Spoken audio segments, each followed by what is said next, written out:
Hello, everybody. We're back this week, and we're going to finish off our Chapter 8 exercises. If you recall, we completed exercises 8.1 and 8.2, and then we were going to move on to exercise 8.4. I'm going to jump over to the book real quick and kind of refresh your memory on what that exercise is. And this is implementing the sieve, actually, of Eratosthenes. I'm not sure if I'm saying that right or not. And it's a function for computing prime numbers that's pretty interesting. And I thought, what would be kind of fascinating to look at is how Wikipedia describes this. And I'll tell you what, they have this little graphic here, and if you watch this graphic, they have a table, and they start out right now, and they start by eliminating multiples of 2. So that's what's happening right now on the screen. So everything that's divisible by 2, automatically removed. Now they go to 3, so the versions of 3, then 4, then they're going to go to 7, and then the next gray one, which is 13 or whatever it was. But that's what starts happening. So they start eliminating all the multiples of the numbers, and then the ones that are in that like bright fuchsia color are the prime numbers that are left. And it's kind of a primitive formula, but it's really a logical one when you start to think about, and you see the graphic here, the animated graphic, I think, is really kind of telling in terms of like what the algorithm is. So you go 2, 3, then 5s. There's not too many 7s. And then, by that point, I guess what they're saying is up to 120, everything's covered by just doing multiples up to 7, and that's kind of interesting. Now, when you get to the next possible value, what will happen is, if you look at the series of prime numbers, right, so like what you're dividing by, the prime numbers that are appearing on the list to the right are the ones that you would divide by to keep going to figure out the remaining prime numbers. Because if something is divisible by any one of these numbers, it's not a prime number. See that's kind of a fascinating mathematical thing. Now, what that means to us as computer programs is a completely different thing. But this Wikipedia apparently wants some money today. Maybe one of these days I'll actually pay them. But they go through here and they actually start indicating what the algorithm actually is. So they say create a list of consecutive integers 2 through n. Sounds like programming, right? They're not specifying how high you should go, just pick a number, right? Then you end up by starting with 2, right? 1 can't be a prime number because it goes into everything, right? 2 is only divisible by itself and 1, and that's really the definition of a prime number. It's only divisible by itself and 1. And so they start climbing through the list, and they start removing all the multiples, and then what's left over are the prime numbers. And there are computer algorithms that have been churning on this to try to find the next prime number, and I think they've gotten it into such astronomically huge numbers by using computers, but they still have some computers that are dedicated to finding the next one. Because if you find these like obnoxiously huge numbers that are prime numbers, they're kind of special in a sense, right? That kind of puts them into a unique category. And I'm not sure what the biggest prime number is that they found, but I'm sure you can probably look that up. So they give this example here of how the sequencing might work. So it says, first get a list of integers from 2 to 30, all right? So this might be something like what we might do. The first number in the list is 2, cross out every second number. So you go 4, 6, 8, 10, blah, blah, blah, blah, those are all gone. Next we go to 3s, then we start eliminating everything that's divisible by 3. Well, 6 is already crossed out, there's 9, there's 12, there's 15, etc. And then from there we go to 5 because it's not crossed out. If it's crossed out, we can't use it. And then you start dividing it into anything that can take it. So you get rid of everything that ends in a 5 or a 0. and you just kind of keep going. So if you're looking for the prime numbers between 1 or 0 and 30, here they are. And of course, there's more prime numbers on the low end of the number scale than there are in the upper realms of the number scale. And, so your logical question might be like, well, what if if I check 7, we didn't check 7, yeah, but 7, the multiples of 7 are 14 and 21, those are already gone. The multiples of 11 are 11 and 22, that's already gone. So you see like how that works? So 13 would take us to 26. So they didn't even bother to do 2, 3, 5, or excuse me, 7, 11, and 13 because all those numbers were already crossed off. But that's how the algorithm operates. And I thought that graphic that they have at the top is kind of a neat one. So somebody probably programmed that with, maybe with Python for all we know, or JavaScript or something like that.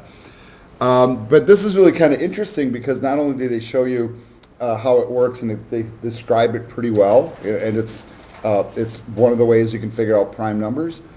They also have the pseudocode for it, and I think this is really kind of neat when I was researching it a little bit. And really this pseudocode is directly applicable really to any language. That's the beauty of pseudocode, folks. So it's kind of written in a way that if you know whatever language you're working with, you can adopt it. And you know what? This will be our roadmap here. The one thing that you'll notice that's true is the fact that we have to have a way to somehow store values, right? So if we're going from, let's say, 0 to 30 or whatever, and really they're going from 2 to n, because 1 is omitted anyhow. And so we have an input, so we'll allow the user to input whatever n is. How far up do you want to go? Okay, that's going to be our n. Then we set up an array. In Python, we call that what? A list, right, of values. And it's kind of an interesting approach the way they're doing this, is they're actually setting it up, at least in the pseudocode. Hello, everybody. We're going to be working on our chapter 39.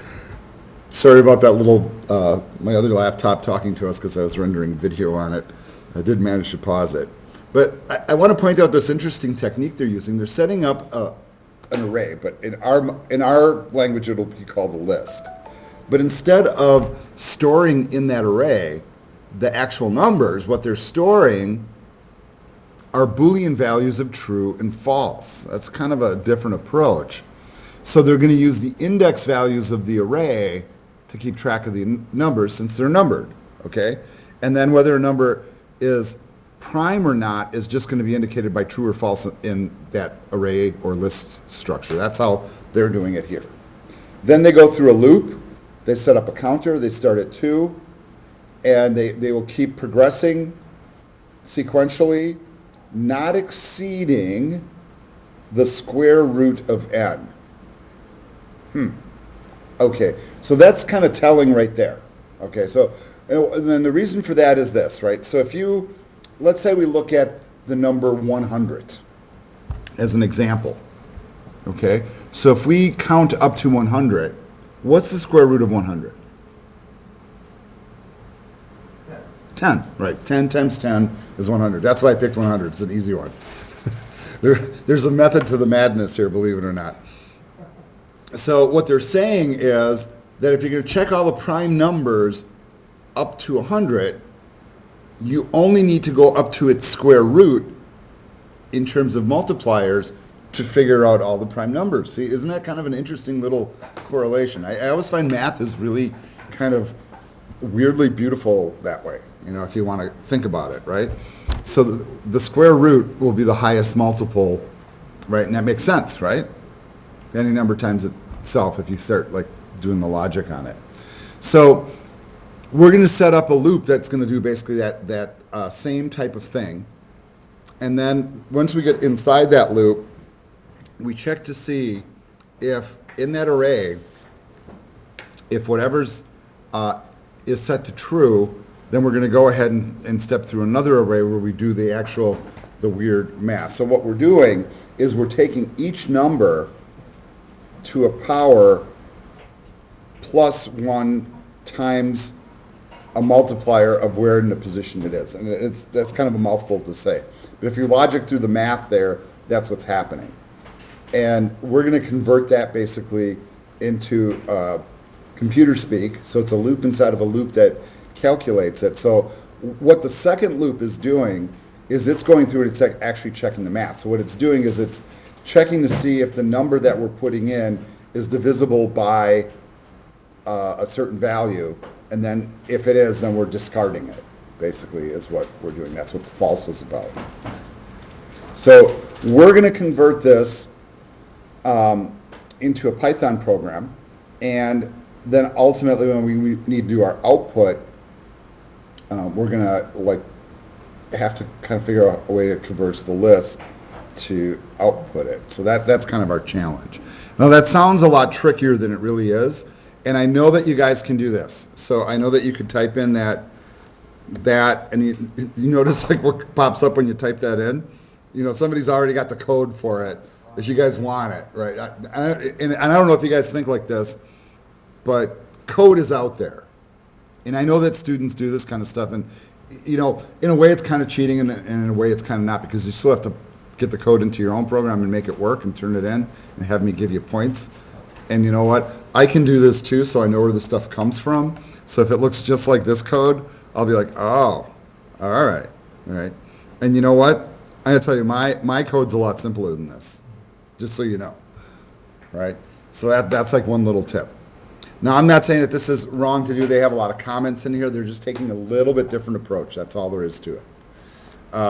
But there's plenty of examples out there to kind of get your head moving on it. And maybe if you look at somebody's example, it triggers your own creativity on it.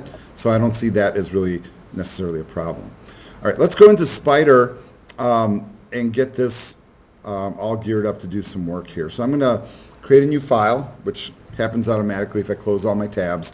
And then once again, I'm going to go ahead and save this. I should already have a Chapter 8 folder going here, left over from last week.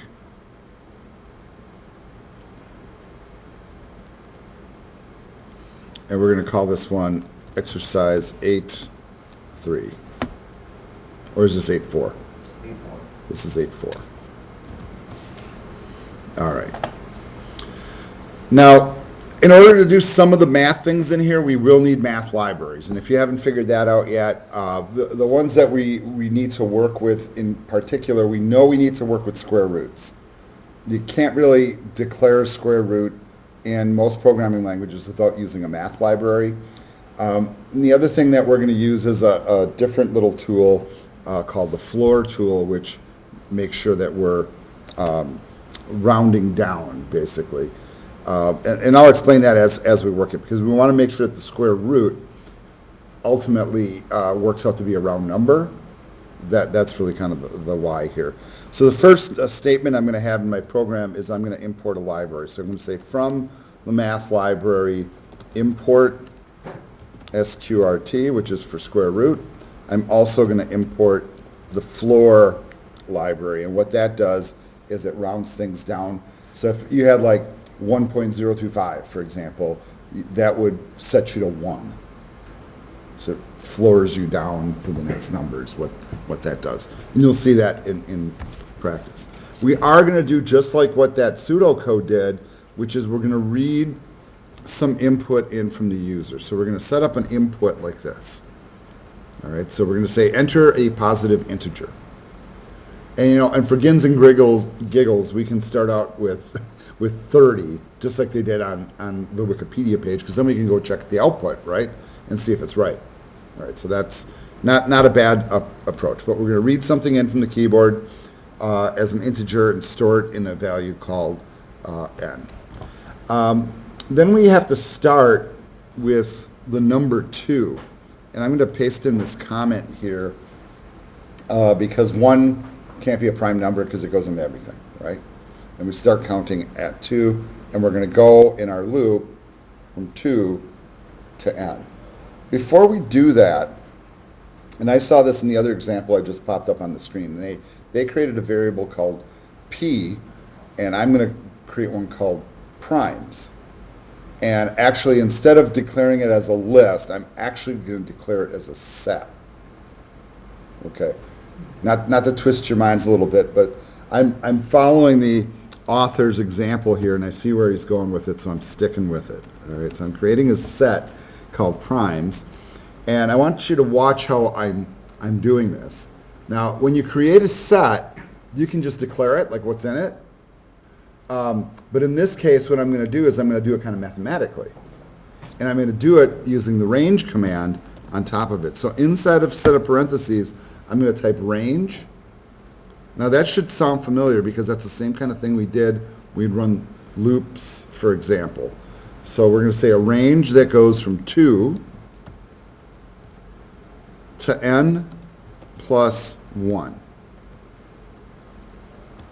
Now, I want you to think about that. If I put in 30 as my n, this is going to go to 31. But when you loop through stuff, it will stop where? At 30. See, that's the plus 1. So all we're doing is we're setting up a set that has all the numbers from 2 to 30 in it. Okay, so there's a set, if you can visualize that in your head. Now, I could, and I'm just throwing it out there, I could have done something like this. I could have just said, said primes, okay, I'll call it 2, and say set, and then just go in there and just go 2, comma, 3, comma, I could have done that. But what a waste of time. That work that's the whole point of typing in the range statement, is it just does it all automatically for you, and you don't have to do that manual labor. The next thing that we want to do is we want to get that loop going. So I'm going to start out with a for loop, following what we saw in Wikipedia, and we're going to set up a counter variable called I.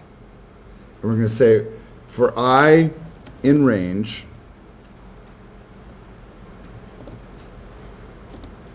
two, and this is where we pull in the square root. Okay, so, and I want to, you know what, why don't I do this? Why don't I type in the square root command first, and then let me explain why I'm going to add the floor command to it in the aftermath. If you look at the equations that we are working with, it's the square root, so we go from 1 to whatever the square root of the number is that the person put in. But we always have to add 1 to it anyhow, because that's how the range thing works. So let's say if we were going up to 100, this would count up to 10, right? But you always have to add 1 to actually make it up to that 10, because that's how the range thing works. However, if you're doing square roots, the problem is I'm working with integers, and only integers work inside of these statements in terms of doing ranges. So I can't take, like, what's the square root of 2? Exactly, right? It's the 1 point something.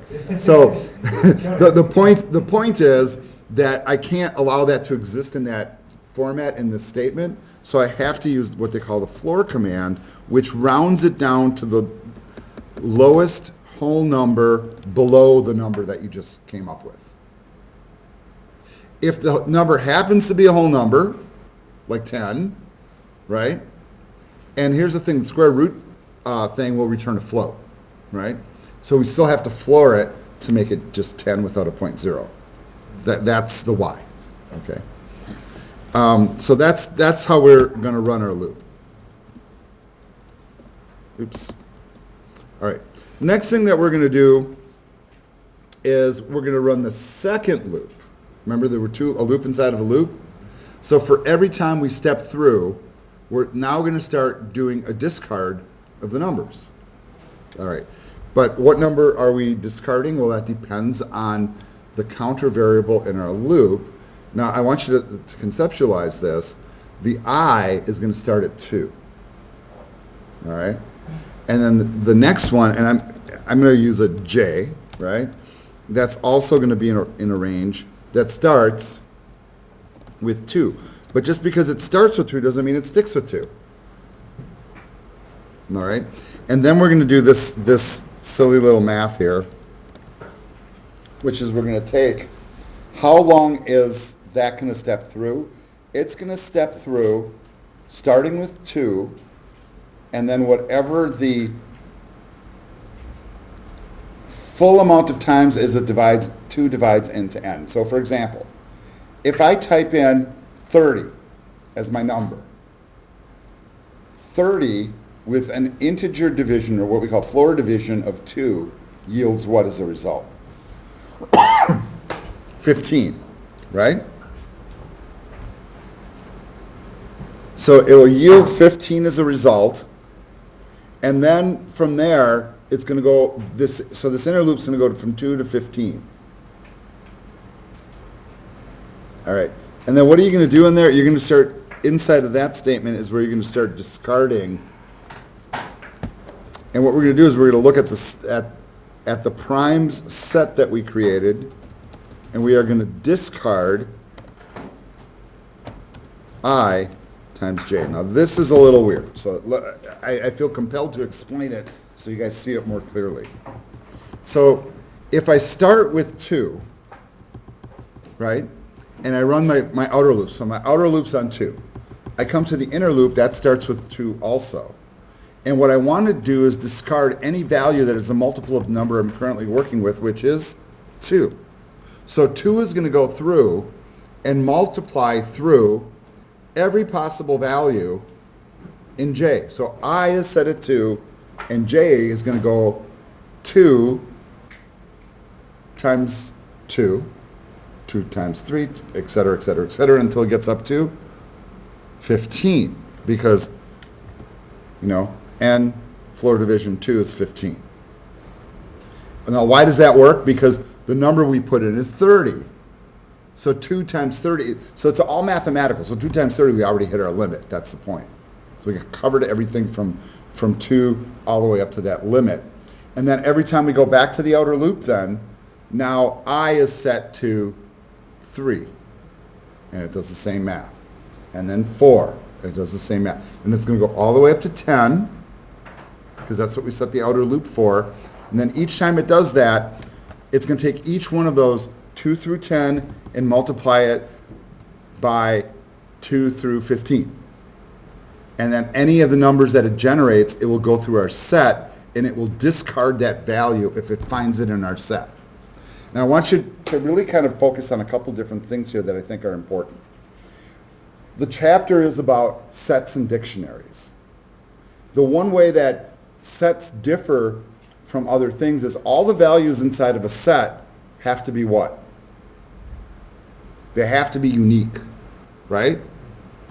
Right. So all the values have to be unique. This is a really clever way to arrange it. And I think it's very clever. And this is one of those things that Python brings to the table that other languages don't have. If you compare to the Wikipedia approach, or even this approach here, this approach is using arrays to do the work. Isn't that interesting? And they're using the whole true-false approach as well. This approach is using an array of Boolean values, and then it's going to return all the ones that are marked true. See the difference? Whereas with a set, I'm not dealing with that overhead. I can just go right to the set. I'm getting rid of the ones that don't matter, and then all that's left in the set are going to be the prime numbers. That's our approach. So I think it's, frankly, I think it's kind of brilliant and beautifully simple. You know what? That loop inside of a loop there is all it takes. Is all it takes. All right.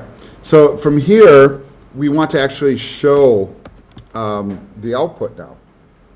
And what I'm going to do is this. I'm going to first set up a display statement. I'm going to say print the primes less than or equal to n, whatever the user put in, are, okay, so that's just an output statement. And then from there, we're going to run another loop, because why would you list each one separately? Because you don't know what's left. So really the best way to do it is by printing out what's left in the set called primes. And to do that, we just say for p in sorted primes. So now primes, and remember sets are not sorted. And I think that's kind of fascinating too. So we have to sort it to output it so that it comes back in order. So there's no memory management that really happens inside of a set until we go ahead and tell it to sort. and then we're going to output it. We're going to put a space in between each one, and folks, that's a program. I'm going to go ahead and save this. I'm going to give it a run, and here we are on our prompt here on the bottom right area, and I'm going to type in the number 30. Press enter, and then here we go. Now, if you want, you can go ahead and you can compare this list to the one that we have on Wikipedia. And I know from a very high degree of certainty these are all prime numbers. I recognize them because I know the lower ones. It's when they get to the upper ones that I don't know. Could you set it up to all print on one line? Sure. I mean, it's just a matter of changing the code a little bit. But there you go. If you want to try the program again, what you might want to try is a larger number, 100, for example. Now, when we go up to 100, there's significantly more math that has to happen than going up to 30. We got 2 loops that are running. Still only took a fraction of a second. You guys want to make it interesting? Yeah. Let's put in 1,000. Yeah. Still very quick, extremely quick. That was really fast, right? You want to put a hurt on it? Yeah. Here, let's do 9,999,999. Right? Isn't that what that is? Or is that 1 million? 9 million, whatever. It's thinking.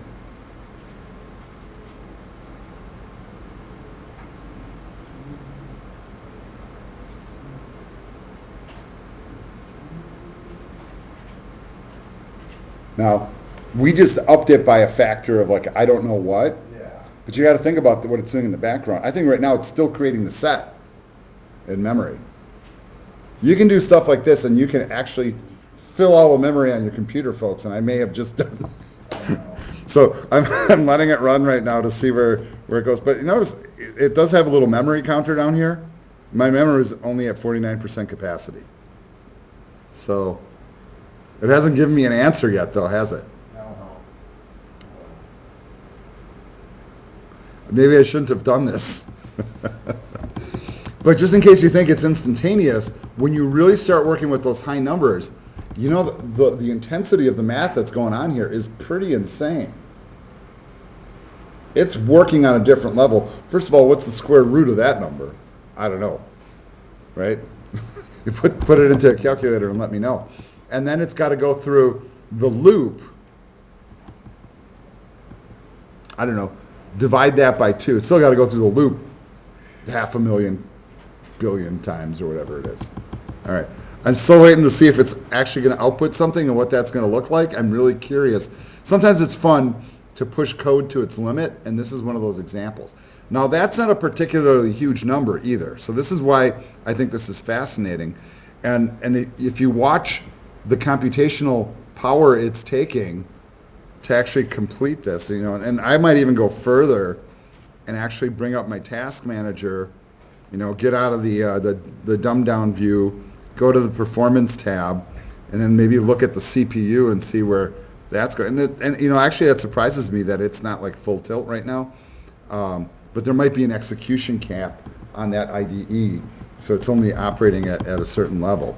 The other possibility is that maybe we've overrun the memory buffers, but hey, I think it's kind of fun to push programs to their limit like this and see what happens. I was kind of hoping it would already be done.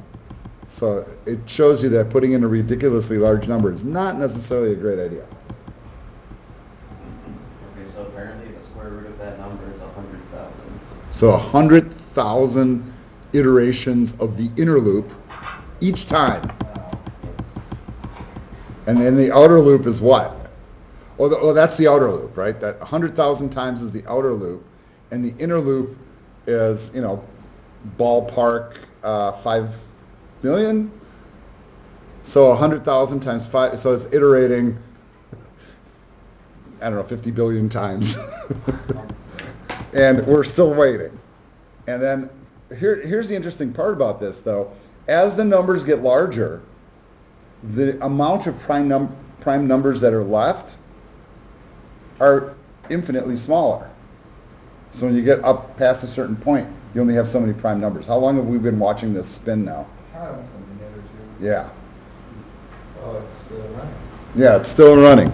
All right, well, it's still running. Let's move on to the next exercise. And if it ever outputs, hopefully it'll output before we're done, and then we'll never, ever do that again. It's not as bad as an infinite loop, but it's almost on that level. And it does show you that those iterations do take time. And every time it's doing it, it's also doing math on top of it. So I think it's very fascinating to watch. I'm going to go ahead and create a new file here, and our next exercise is 810 is our next exercise. Let's go to that one and read it. That's on the next page here.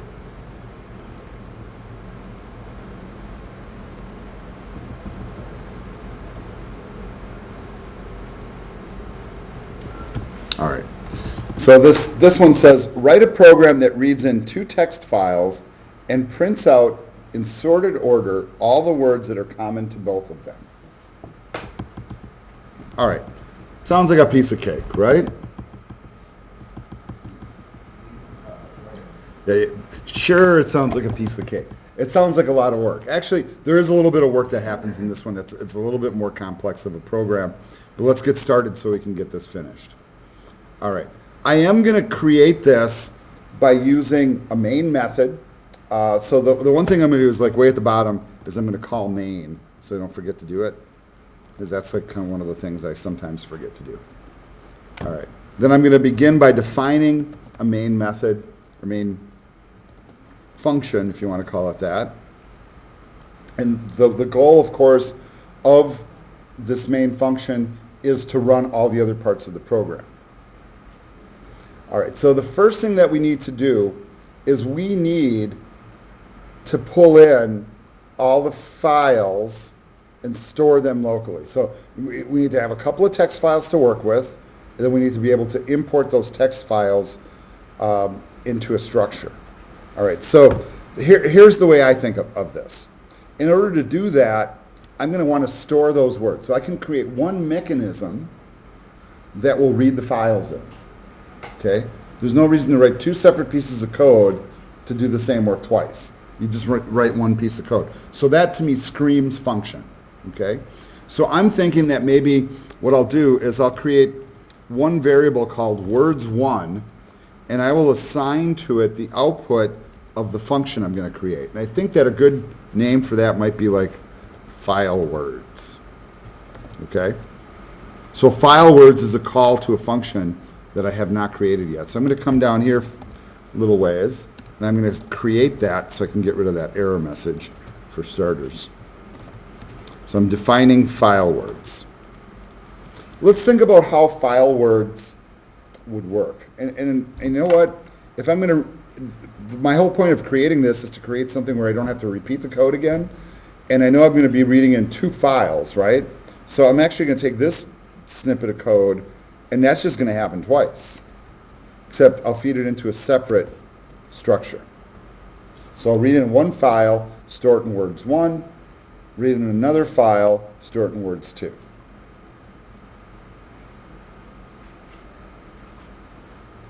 All right, that's really kind of a little bit generic, because first of all, how do we know which file we're reading in? You should be asking questions like this, right?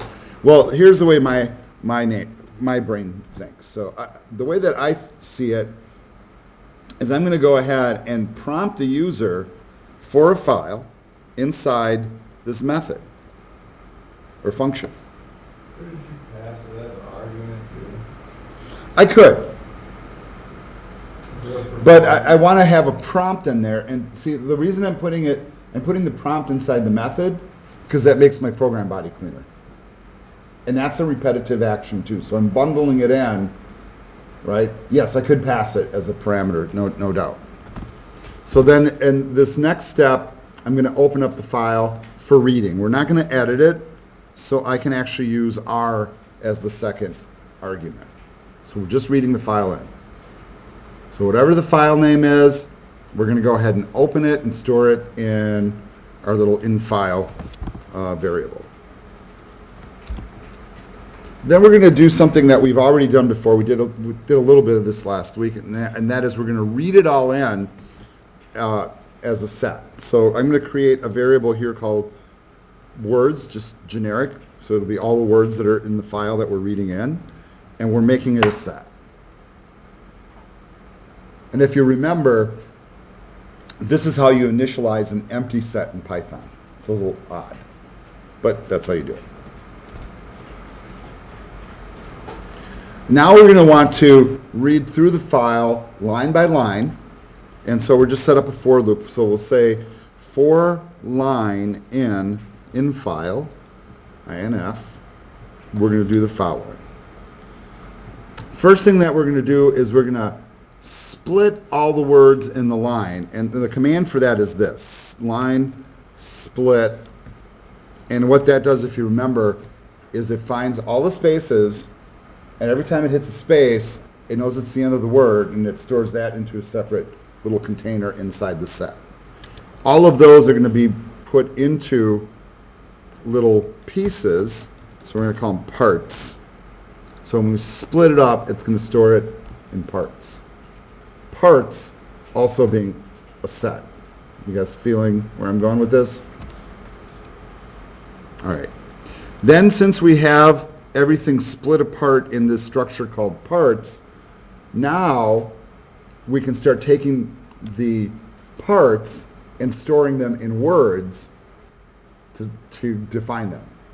I hope that's making sense to you guys. It might seem like an extra level of work, but really it's the logical way to proceed. So for each word in parts, we're going to take that word's structure and add whatever the current word is. We're going to add it to the set that we created here. When we have completed that action of looping through like that, then we're just going to go ahead, trying to get the right indent here, and it seems to be fighting me. We're just going to return words, but I don't want to do it as part of an indent, see, because this implies that it's part of that for loop. That's not what I want. I want it there.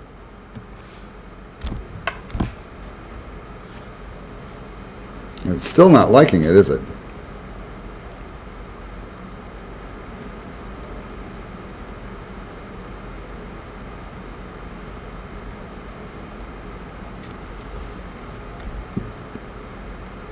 Okay, there it goes. So they have to be lined up, otherwise it doesn't think it's on the same level. All right. So that will actually do all the work of prompting for the file name, reading the file in, creating an empty set, going line by line, splitting the words apart, taking all the words, putting it into parts, stripping all the words out of parts, and then putting them into the set.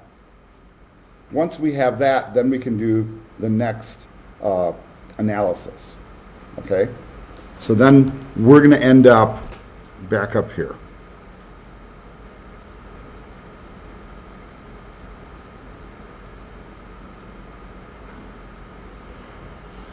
Now I see that these are, right, so this is saying that we're using a variable, or we're declaring a variable but never using it. Well, we're just about to, so, all right. And, you know, what do these two steps do? These read the words out of two files, if you're keeping track.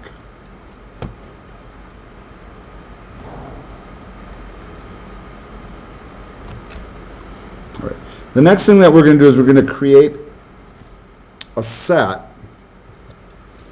containing the words common to both files. All right. The beautiful thing about working with, you know, certain constructs in a programming language is some of them have built-in methods that we can just call upon to do our work. So I'm going to create a variable called common, which is going to grab all the words from words one, and then compare them to words 2, and which of them intersect. So you guys remember those concepts that we had, where you're working with sets, where there's like the union, the intersection, and the combination? Remember all that stuff that we talked about? And there's a command that's called intersection. So what I'm going to do is I'm going to say words1 dot intersection words2. So it's looking at both of those sets. It's looking at which words are common to both and storing them in another set called common.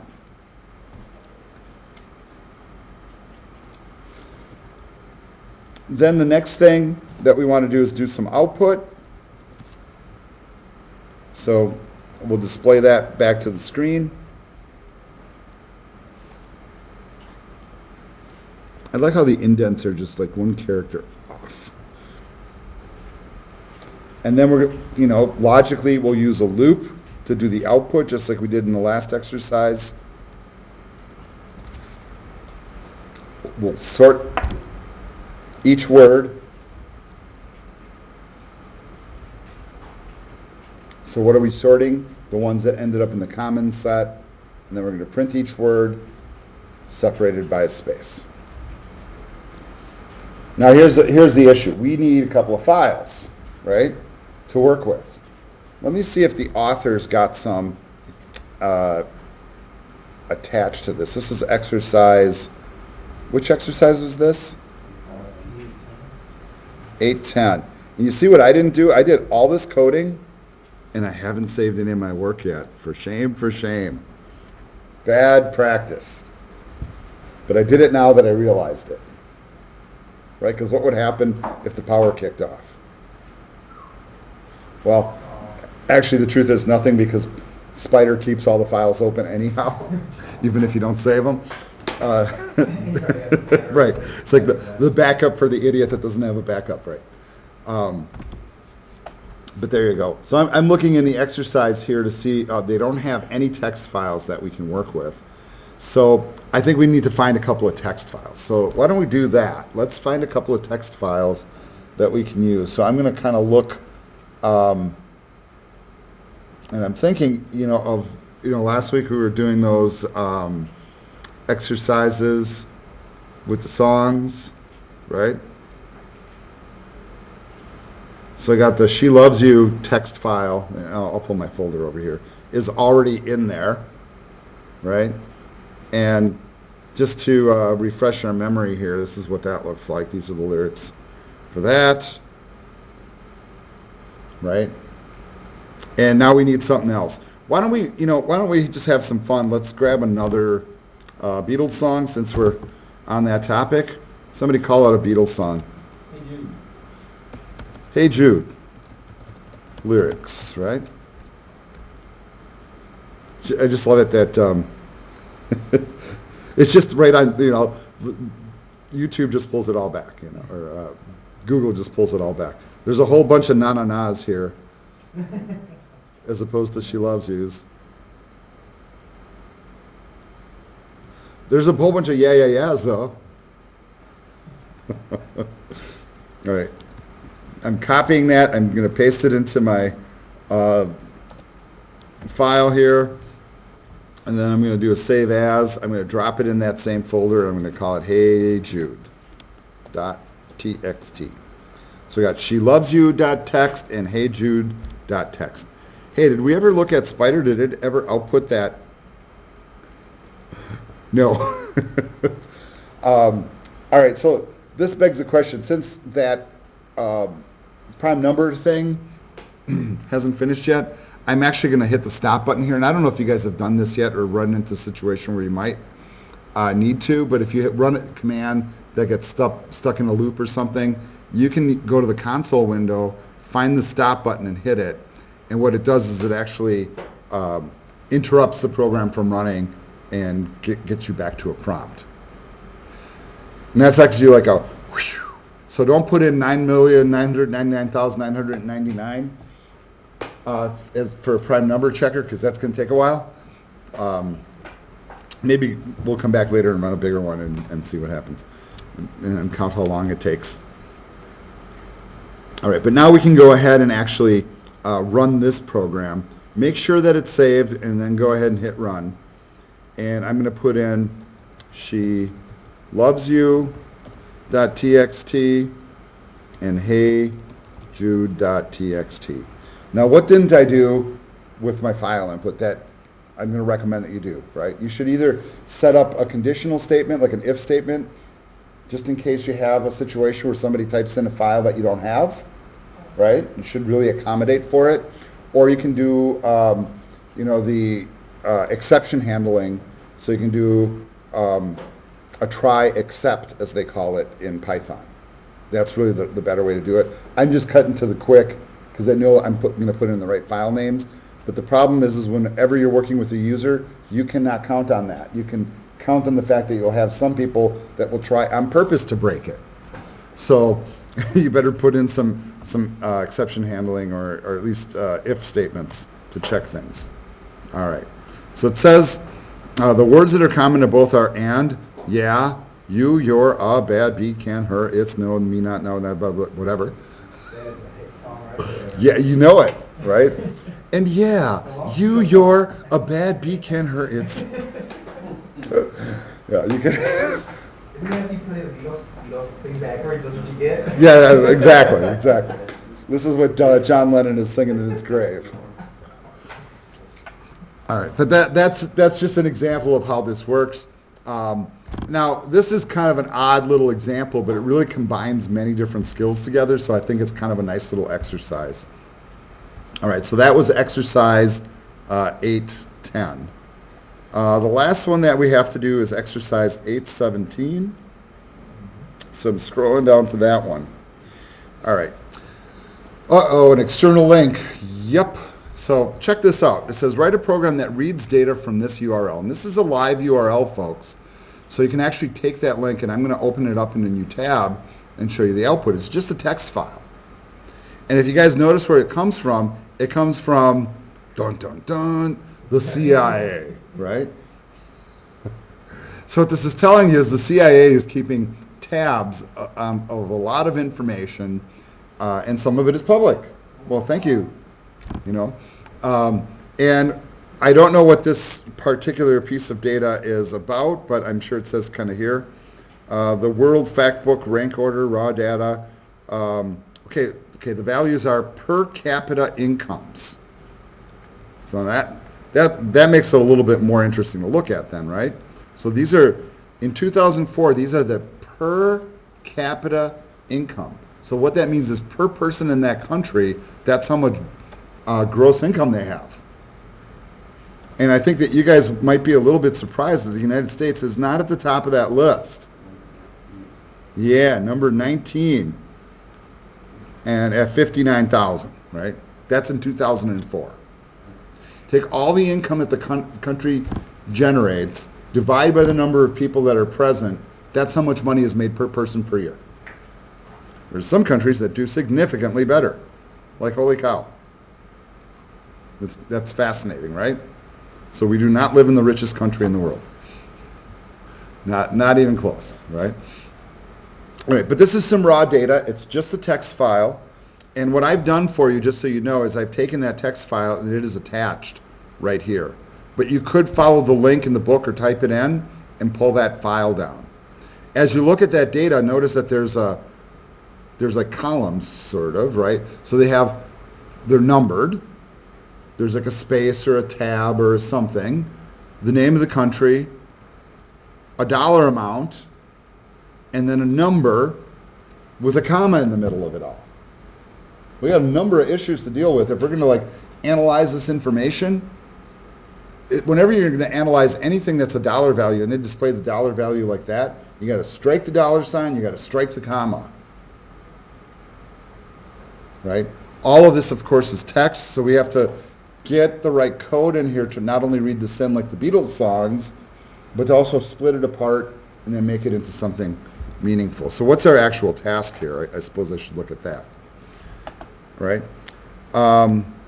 Reads the data into a dictionary whose keys are country name and whose values are per capita incomes. So if you remember that about dictionaries, that's different about a set. A dictionary associates whatever values you put into it with the key value. So the key value is going to be the country name, and the value is going to be the dollar amount. So that's our challenge. Then the program should prompt the user to enter country names and print the corresponding values. So I should be able to type Mexico and get back to per capita income. All right, seems easy enough. All right, let's get to writing it. So let's go back now. Let's get all this junk out of the way.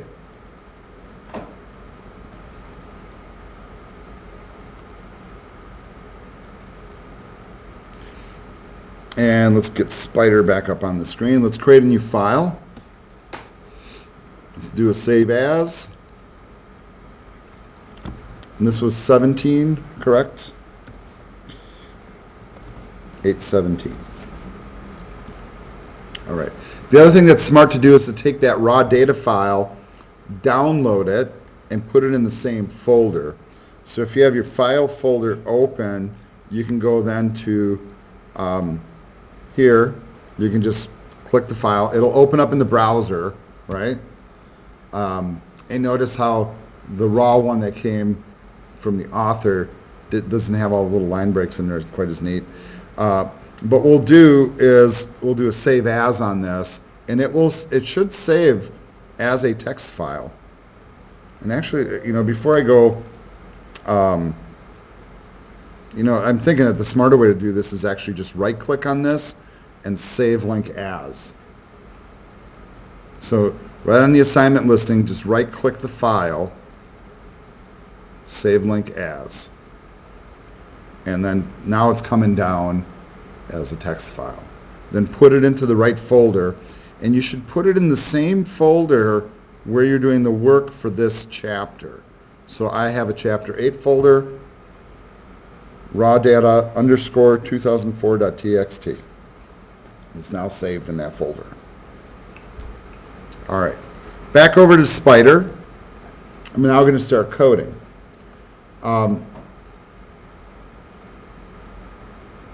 What's the goal of our program here? It's this: to read a database of per capita income by country and allow the user to query it. What's a query? I don't know. I haven't taken databases yet. It just means to ask information about data. That's basically what it means. All right. First thing we're going to do is we're going to load the data into a dictionary. All right. But I need a dictionary to put it into. So I'm going to create one. So if you remember, when you create a dictionary, I can just use empty curly brackets. Then I want to read in the file. So I can just say in file equals open. I'm not working with like any mysterious files. I'm not going to prompt the user. I'm just going to brute force load it in. And it's raw data underscore 2004.txt. And then I'm going to also pass the R argument because we're just reading it in. I'm not going to write the data back to it, just reading it in. Next, we want to step through the file line by line. And then remember in the last exercise, we did a line split. And I want to show you something before I run this next command. And that is, I have the raw data file here in my Notepad++. When I clear that first character and I arrow to the next item, do you notice it doesn't go one space? How it just jumps right to Qatar? And then I go to the end of Qatar and I press the arrow key again. It jumps right to the $sign. And from the $sign it jumps. Well, those aren't tabs, are they? All right. So we have some challenges here. Some of the things are separated by tabs, and some of them are separated by spaces. So when we do the line split, we have to remove tabs first. All right. So that's something I have to accommodate for. Here, let me just move that over. And so the first thing I'm going to do is I'm going to put in a for loop. So I'm going to start my for loop and say, for each line in the in file, let's do as follows. First, let's set up a structure called parts, and then we're going to do our line split. So I'm going to do line dot split, but I'm going to do it like this. And this is an escape character which looks for what? Tab stops. So I'm going to split the data apart with tab stops.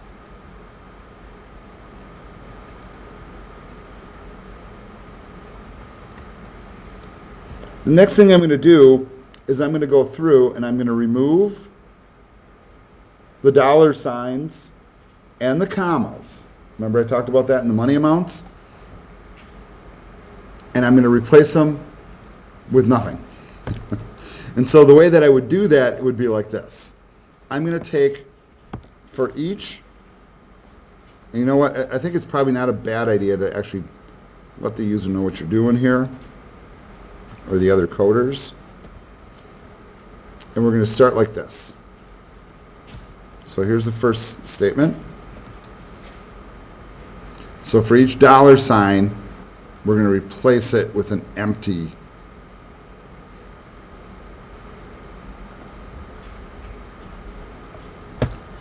string. Then we're going to do the same thing again. I'm just going to paste it in the same line, but I'm going to change that dollar sign to a comma. So we got to perform that twice. Then the next thing that we're going to do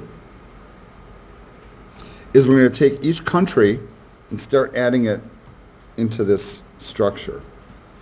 We're going to add it to the dictionary. But here's the part you got to remember. These are dictionaries work on key value pairs. We got a key and a value. So I have to accommodate for both of those. So I'm going to put this into the income dictionary. So I'm going to say incomes, which is what I called it. And then inside of square brackets, type those in first. I'm going to take the first part, which is the country. I'm going to say parts 1. I'm going to change it to all uppercase. This is optional, honestly, but I think it's maybe not a bad idea. And I'm going to set that. Remember what the float command does? What does the float command do?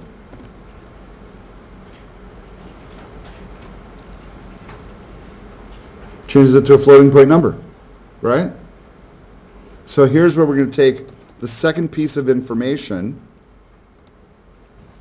the value, convert it into a number, and then store it.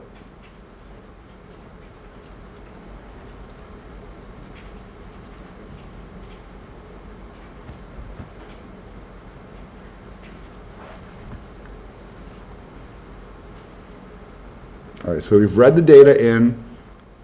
Hypothetically, we've split it all apart, gotten rid of the dollar signs and the commas.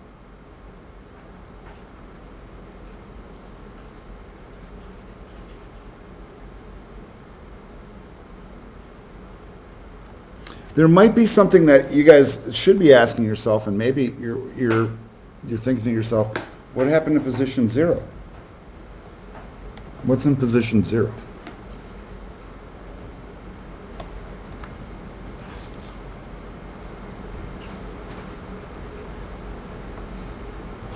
What's in position 0? These index numbers, right? Yeah. Okay, I just want to have you remember that.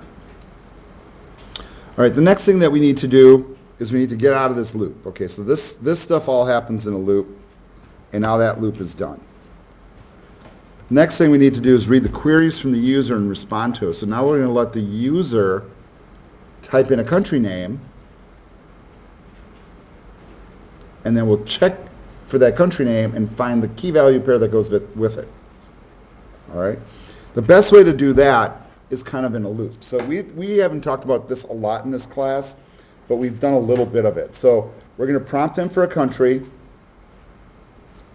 We'll convert it to uppercase because we converted all of them to uppercase above. There's a strategy there. We'll look up the country, find the associated value, and return it. And then we'll ask them, you want to do it again? All right. So the prompt will look something like this. So the initial prompt will look like this. I'll say, enter a country name or type quit to quit. How clever is that? And whatever they type in, we're going to change that to uppercase. Then we're going to store it in a variable called country. From there, we're going to run a loop. And since we know the loop, or the variable country is not empty, and we know, or we hope, at least when they start out, they don't type quit right away, but they might. So as long as country is not equal to quit, we are going to run this loop. All right. So the first thing that we'll check to see if that country is in incomes, right? So hopefully you type the country name right, or, you know, you type Wisconsin, it's not going to be listed because that's not a country. If it's in there, then we're just going to go right to a print statement, and we'll just say print the per capita income is, and actually I've got to put in some quotes here, and then we'll just pull in incomes, and then the country. Now this is kind of interesting. This is how it like differs from a list structure, because to call upon the associated value, I'm doing it by country name. So the index value is the name of the country. That's the key value pair thing of the dictionary. Remember, in other languages, we typically call these associative arrays. The difference in Python is this structure is flexible, and each position can store different types of values. It doesn't have to be a one value type, like all integers or all strings. It can have any type of structure in it, and any complex structure you want in it on top of that, which makes it, I think, pretty darn cool. Now we're going to put in an else. We're going to say, if the country's not, then we need to have like a kind of a backup message that says, what, are you an idiot or something? Actually, let's just say, that wasn't a recognized country, you fool. No. Let's just leave it at that. Sometimes I try to have fun. And then, to make it look a little nicer, I'm just going to put a blank line at the end. Right? So, they typed in a country name, they hit enter, they got 2 lines of text, or 1 line of text and a blank line. And then since we're still in the loop, now we're going to ask the user again, do they want to look up another one? So we'll just say, same prompt again, stored inside that loop. All right, so I'm getting a little flag here. Oh, I see the problem. I'm missing my comma.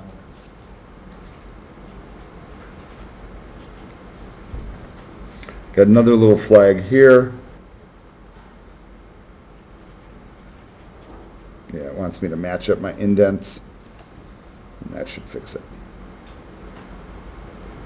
All right, so that's all of our code, folks.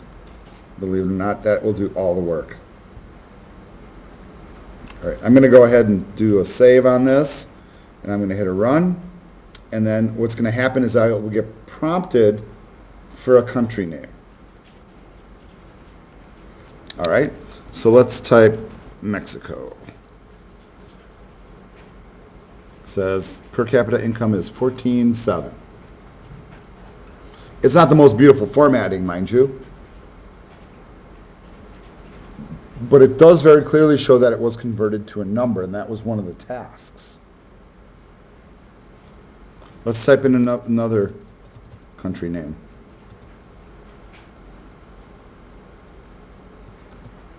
I don't know, give me a country.